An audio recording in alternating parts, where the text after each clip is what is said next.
Hello! So for today's vlog, magluluto tayo ng popper fish o mas kilalang tawag na botete.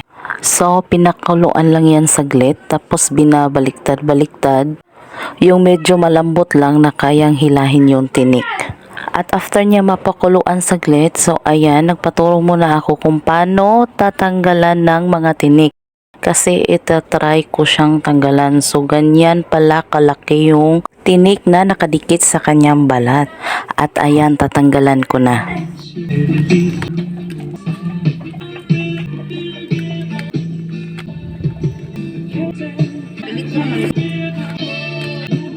Ay, kubul mo na.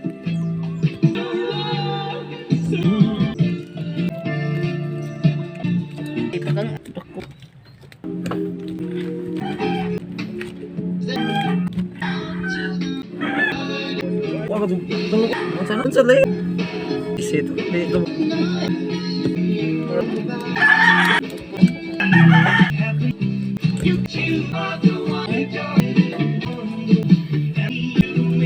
At tingnan nyo kung gaano karami yung mga tinik niya. At hindi pa yan tapos ha. Meron pa yan. Diba ang dami at ang lalaki. At ayan na yung mga laman ng popper fish. Tapos sinamahan din ng ibang isda. At yan, yun naman yung balat niya na tinanggalan na ng tinik. At eto na yung mga sangkap na gagamitin natin para sa ating ginataang popper fish. So ayan, inuna mo nang igisa yung sili, bawang, sibuyas. Tapos isusunod yung luya. Tapos yung siling labuyo at kamatis. At ilalagay na rin natin yung mga isda.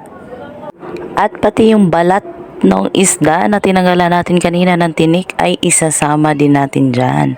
So ayan, ang daming laman ng isda. Kasi nga dinagdagan din yan. Grabe yung apoy o parang lilipa rin na yung kawali. Ayun o, nakikita nyo yun ng laki ng ulo ng isda.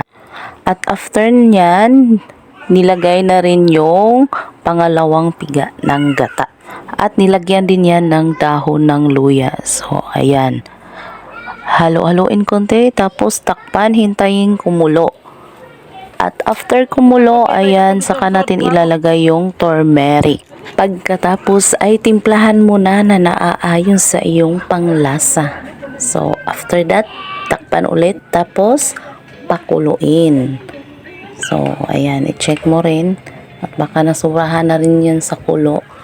So, after kumulo, so, ayan, nilagay na naman yung unang piga ng gata na may kasamang dahon ng sibuyas.